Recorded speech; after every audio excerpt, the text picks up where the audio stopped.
U.S. President Trump has signaled a major shift on the war in Ukraine, saying Kyiv could, with the support of the European Union, recover all of the territory it lost to Russia. In a social media post, Donald Trump said Ukraine would be able to take back their country in its original form and, who knows, maybe even go further than that. Putin and Russia are in big economic trouble, and this is the time for Ukraine to act. He made these remarks after meeting with President Volodymyr Zelenskyy on the sidelines of the UN General Assembly. Trump had earlier suggested Kyiv would likely need to give up land to Moscow in a potential peace deal.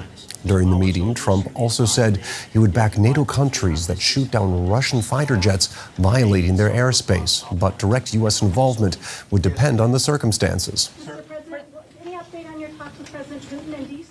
I'm now joined by Rachel Rizzo, non-resident senior fellow at the Atlantic Council's Europe Center. Her research focuses on European security, NATO, and the transatlantic relationship. Rachel, welcome back.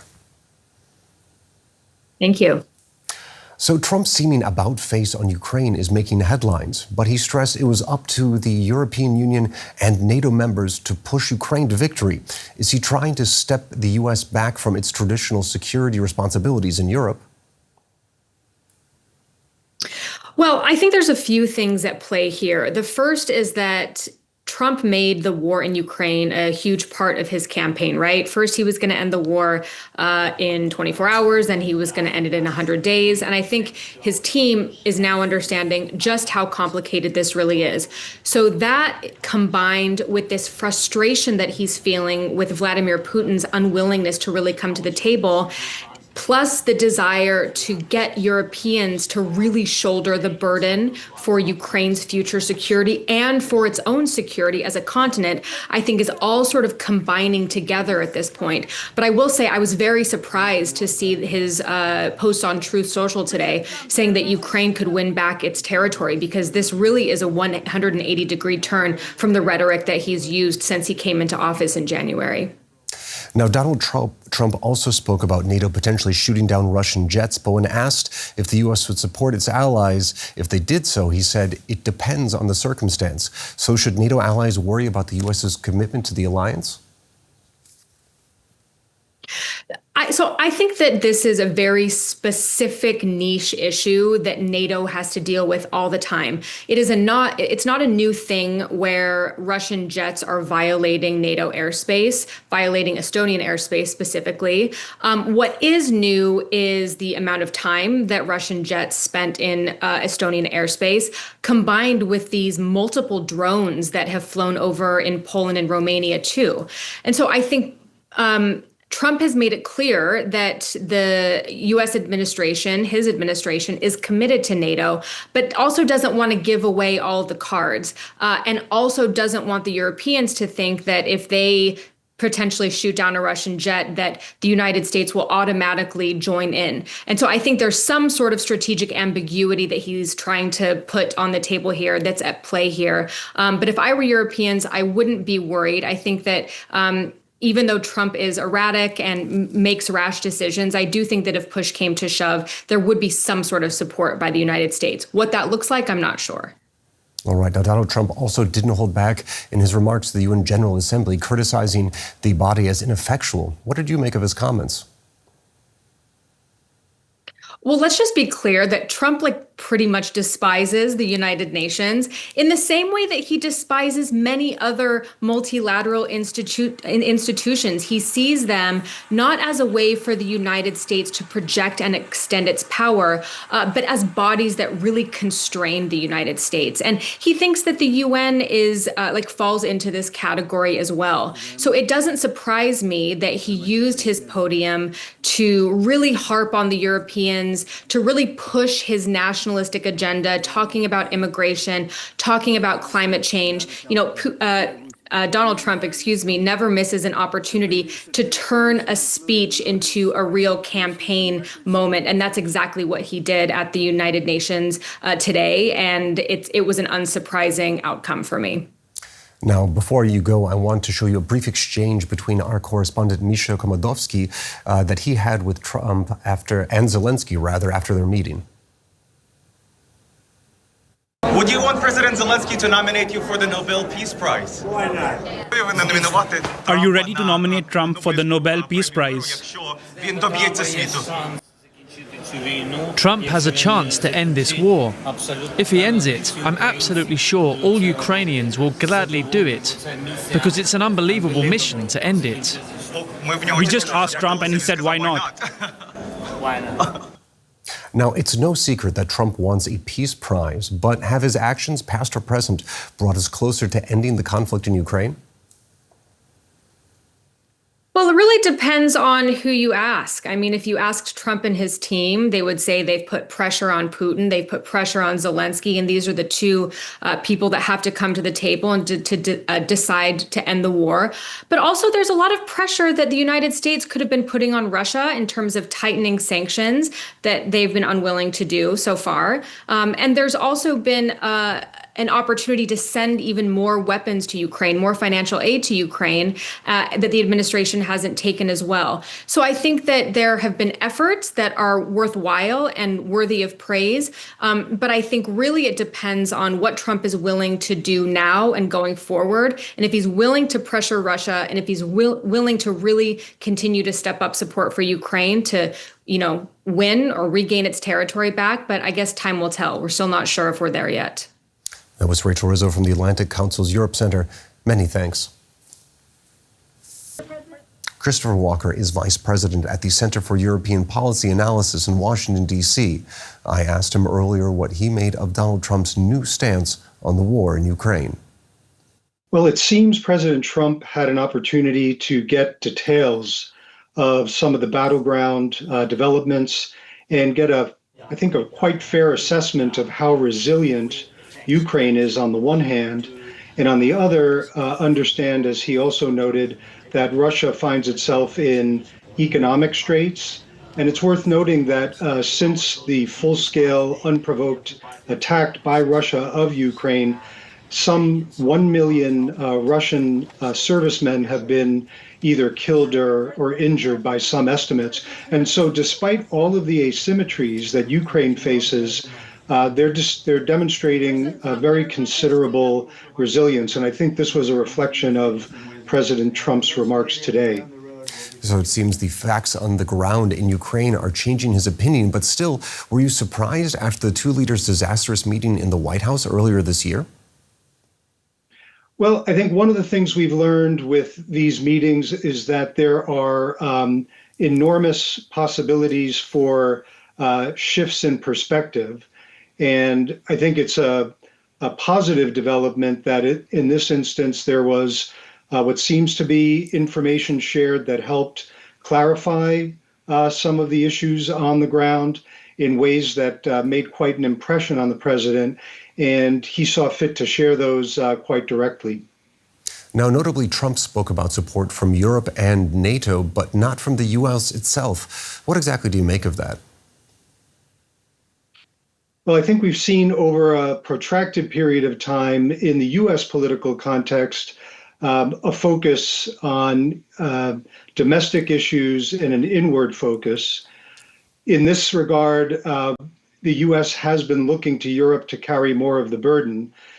At the same time, I think it's fair to say that Ukraine's security and success will be integral to Europe's security and success, and I would argue for the entire transatlantic community. So over time, I hope these remarks will signal more of a commitment from a larger transatlantic perspective.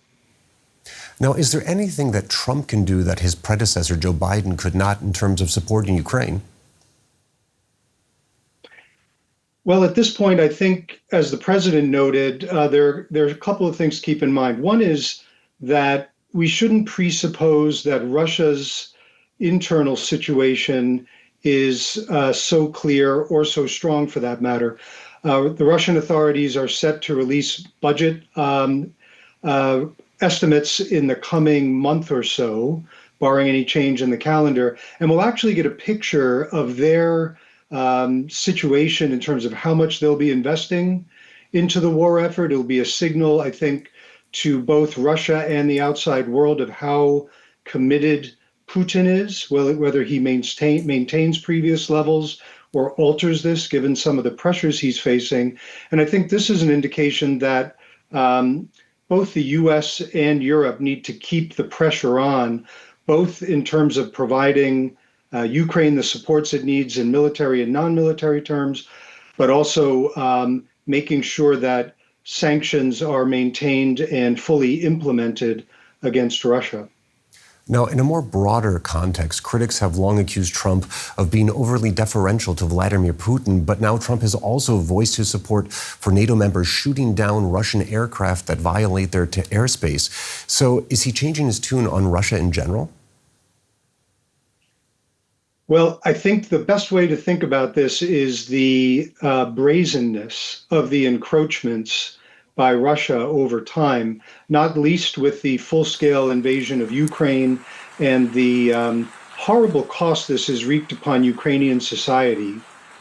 And now, in recent weeks, these persistent encroachments on multiple levels. And it's fair to say that the drone incursions that we've seen over Romania, Poland, other parts of Central and Eastern Europe in the recent days are part of a much larger pattern of what some call shadow war by Russia on the transatlantic community. And I think the big takeaway is if we don't, in the transatlantic democracies, draw a line and deter Russia now, the price to pay down the road with even potentially further emboldened Russia will be far higher. All right, that was Christopher Walker from the Center for European Policy Analysis. Thank you very much for your expertise. Thank you for having me. Our correspondent Janelle Dumalaon is in New York covering the UN General Assembly for us. Janelle, what do you make of Trump's return to the UN stage? Nicole, it was certainly a very long return to this UN stage, clocking in at about 57 minutes, so about 4 times the allotted time limit of 15 minutes. But of course, more than the length of his speech, it was the content of that speech that marked such a sharp contrast to the kinds of speeches that we hear at the UN General Assembly. And in contrast to, some might say, is the spirit of the United Nations itself. So a community of nations coming together to solve the world's problems. But what Trump offered was a highly divisive, highly confrontational speech.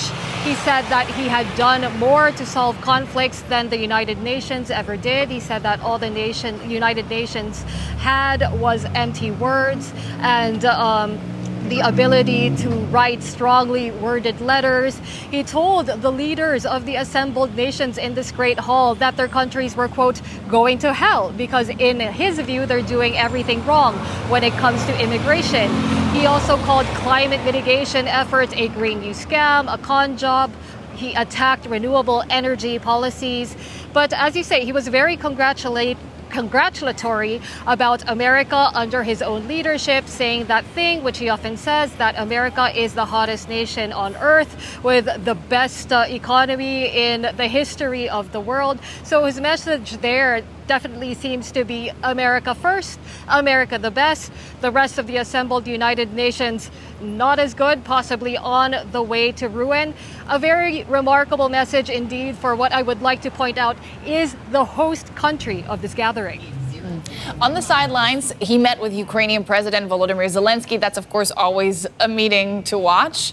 You did? What happened?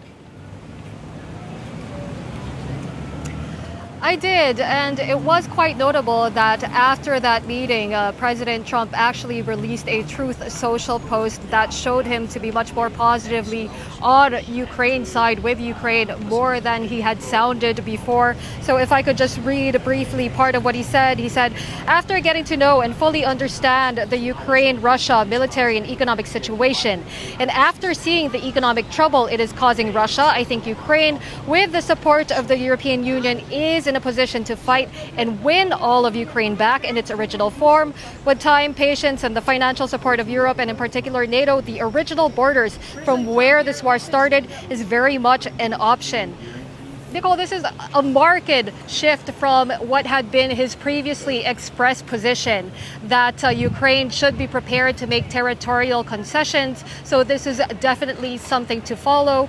Now, for his part, Zelenskyy also told reporters that he thought that this was the most substantial meeting that he had ever had with Trump. Now, one of our colleagues, Misha Komodovsky, also asked President Trump this question about whether he could see security guarantees for Ukraine in the same way that the U.S. provides them for European allies. He said that he hoped to be in a position to do that later. But of course, these were not the only remarks of Donald Trump that got attention. He also had this comment to say after recent incidents involving Russian incursions into Polish and Estonian airspace. Have a listen.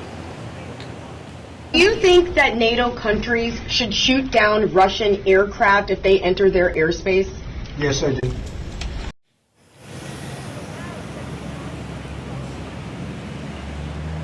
Now, of course, Nicole, that is notable because it is a lot less cautious than some of the other remarks that we've heard around this. For example, we heard from Secretary General Mark Rutte, who said that shootdowns should depend on analysis of the threat, analysis of the intent of the Russians.